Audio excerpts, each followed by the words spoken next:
మీతో ఒక మాట లేదు చిన్నపేట ఆలోచనలు కాదు.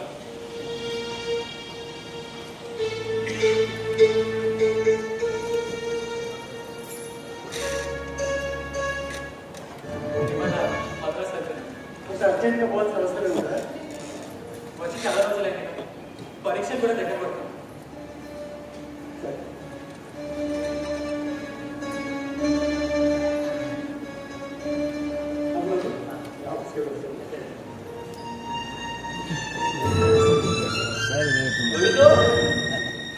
గోవిందు మేడ మీద నా భగవద్గీత తీసుకురా.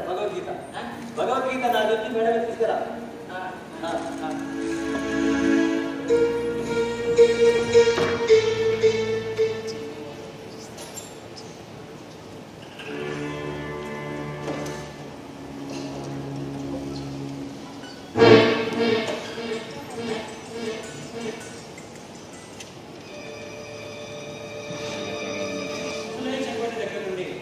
నా మనసు అయితే బాగుండడం, అందుకే కొన్నాళ్ళు ప్రశాంతంగా ఉంటుందని ఇవాళే మద్రాసు వెళ్తున్నాను.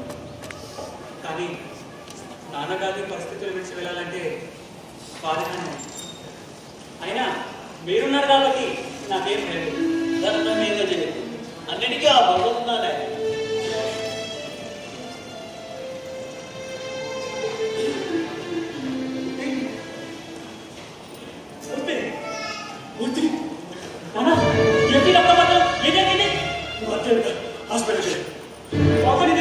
నాకు అవసరం లేదు.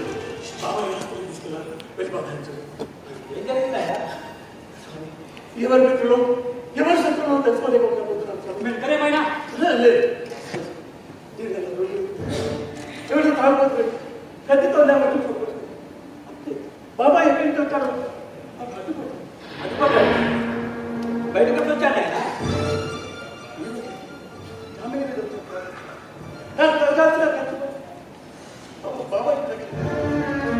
ఒత్తిడి అంతా నటన.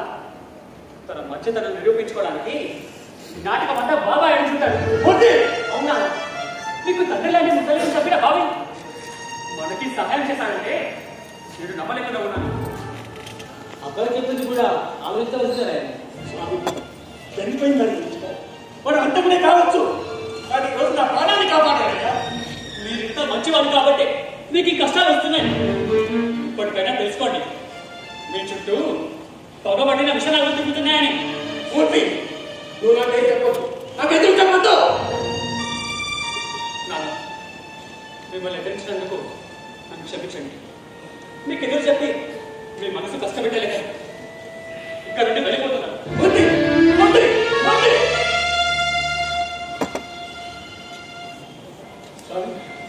ఒకసారి పైకి స్వామి,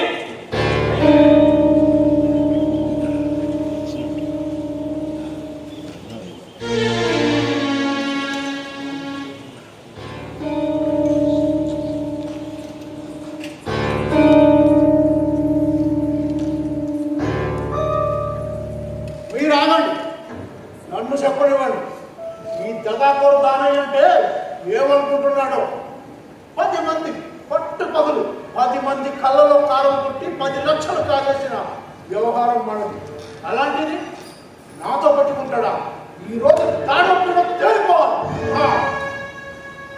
ప్రత్యేకంగా ఈ పాపాల ఫకీరయ్యేవాదం తక్కువ, పచ్చి నెత్తురు తాగేవాడని తెలియదు అనుకుంటా. తేల్చుకుంటా. కొట్టి మాట్లాడుకో ఆయన రాని తెలుసుకుందాం. పచ్చి నెత్తురు కాక 10 లక్షలు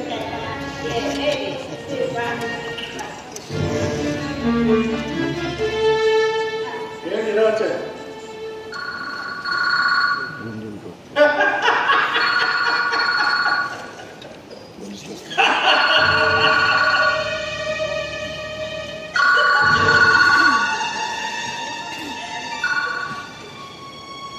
హలో, ఎవరు?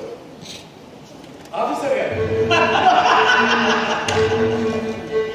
ఏమిటా వచ్చే పడే తప్పకుండా ఆ పోలీస్ ఇన్స్పెక్టర్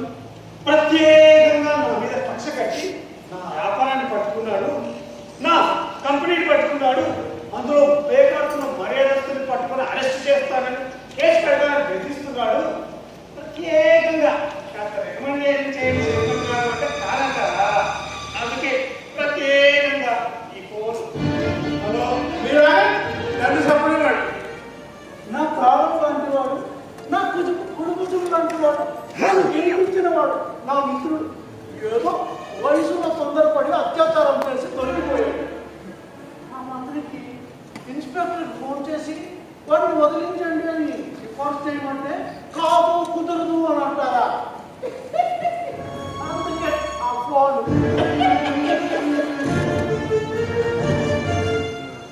సరే చెప్పండి, ఏంటి రికమెండేషన్ చేయాలి?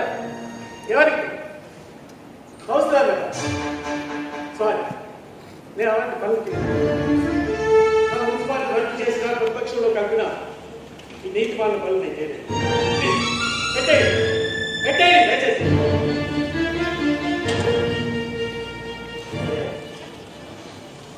అయ్యా ఆఫీసర్ ఫోన్ చేస్తాను. చూడండి, మీరు ఎన్ని తరాలు చేసినా దౌర్జన్యాలు చేసినా నేను మాత్రం ఈ అవినీతి పురుగులకి దిగను కాక దిగను. అర్థమైందా? ప్రత్యేకంగా మేము పై అధికారులకు ఫోన్ చేశామంటే మీరు నన్ను చెప్పనివ్వండి. చైర్మన్ గారు, స్వయాన వైస్ చైర్మన్ గారు మమ్మల్ని ప్రోత్సహించారు పై అధికారులకు ఫోన్ చేయమని. బుద్ధి లేదు. ప్రత్యేకంగా ఆయన పేరు చెప్తావే? నాకు తెలుసు వీటన్నిటికీ కారణం ఆ వైస్ ఛాన్సలర్.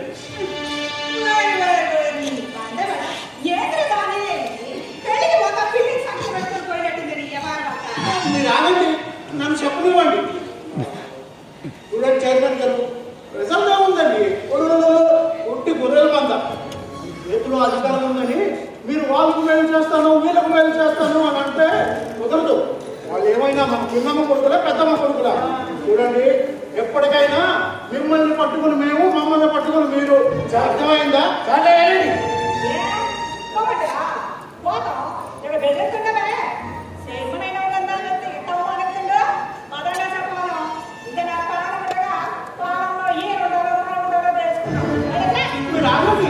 ఇప్పుడు వచ్చే ఎలక్షన్ లో పొరపాటు ఇప్పుడు వచ్చే కౌన్సిల్ మీటింగ్ లో మీ మీద అవిశ్వాస తీర్మానం పెడుతున్నాంగా. ప్రత్యేకంగా మనకు వేరే దారి మాత్రమే ఉంది. వారు మనకు సహాయపడినప్పుడు మనం మాత్రం వారికి ప్రత్యేకంగా ఎందుకు సహాయపడాలి? పెట్టుకోండి, మీరు ఎన్ని తీర్మానాలైనా చేసుకోండి, మున్సిపాలిటీను రద్దు చేసుకోండి. కానీ నేను మీ అడిగి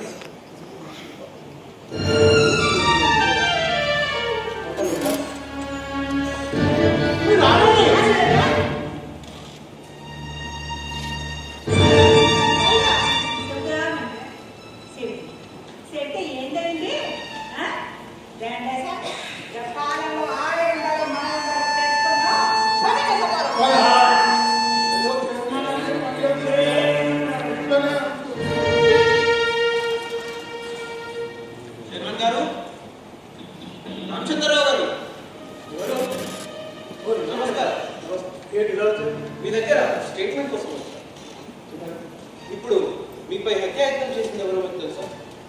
తెలియదు. పోనీ ఎవరైనా అనుమానిస్తున్నారా? లేదు. మేము నారాయణరావు గారిని అనుమానిస్తున్నాం. ఆశ్చర్యపడదు, ఈ హత్యలకు వెనుకున్న కుట్రలు ఏమన్నా తెలుసుకున్నాం. ఆధారం మీపై హత్యాయత్నం జరిగినప్పుడు నారాయణరావు గారు కూడా అక్కడ ఉండడమే మా అనుమానానికి కారణం. అదే నేను చెప్తున్నాను ఇన్స్పెక్టర్ గారు, ఎంత చెప్పినా నాన్న వినిపించుకోవడం లేదు. నాన్నగారు ఎందుకు చెప్తున్నారు? ఎందుకున్నాయన మరి ఎందుకు నమ్ముతున్నారో తెలుసుకో. తెలిసే మాట్లాడుతున్నాను. నాన్నగారికి బాబాయ్ మీద ఉన్న నమ్మకం కొద్దీ వెంకట విషయాలన్నింటినీ మర్చిపోతున్నారు. మన నాశనాన్ని కోడి వాడిని పూరించలేదు. నా రాగిస్తాను. ఖచ్చితంగా పోస్ట్ అవసరమే ఉందా? చాలా అవసరమైన పనులు ఉన్నాయి. ఏమన్నారు మీరు? ఇప్పుడు ముందుగా హాస్పిటల్కి వెళ్ళి మా పాపను చూసి ఆ తర్వాత కౌన్సిల్లో అటెండ్ అయ్యి అక్కడ తర్వాత వస్తుంది. జాగ్రత్త. కూర్చోండి. చూస్తున్నారు ఇన్స్పెక్టర్, ఇంత మంచితనం కూడా పనికిరావు. ఎవరైతే తన మీద కుట్ర పండుతున్నారో వారినే పూజిస్తున్నారు. నువ్వు గోవిచేత పంపిన లేనే చూశాను. జాగ్రత్తగా నేను తగిన ఏర్పాట్లు ఉంటాను. కానీ విషయం నాన్నగారికి కూడా తెలియదు. అలాగే కానీ భయపడదు, నేనున్నా, ధైర్యంగా వస్తా.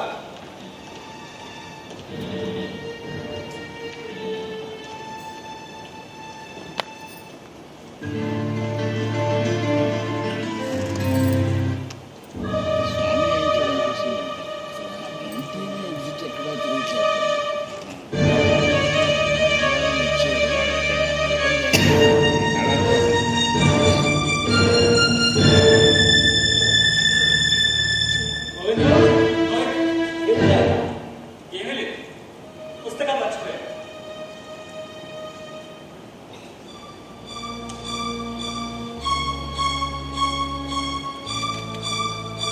స్వామివారు వస్తా.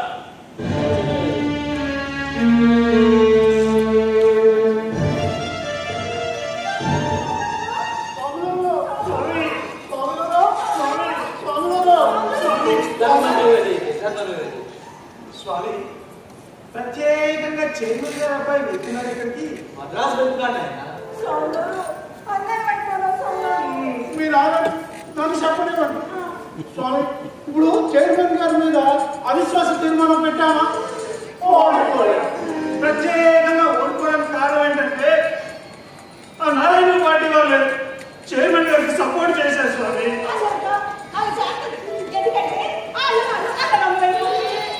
తెలియక మేమే చెడిపోయాం. ఇప్పుడు మాకు ప్రత్యేకంగా దారి కనిపించడం లేదు స్వామి. మీరు తెలియక గొంతులో పడ్డారు. వాళ్ళు ఇద్దరు ఒకటే, ఇప్పటికైనా అర్థం చేసుకోండి.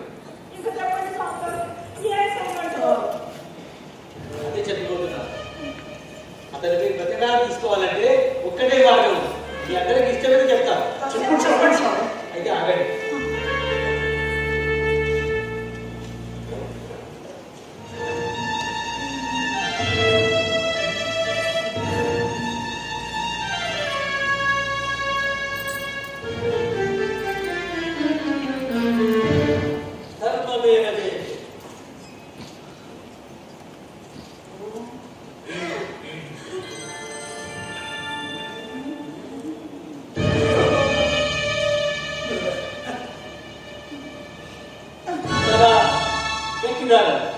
భయపడదు, నీ ప్రాణానికి మా ప్రాణం.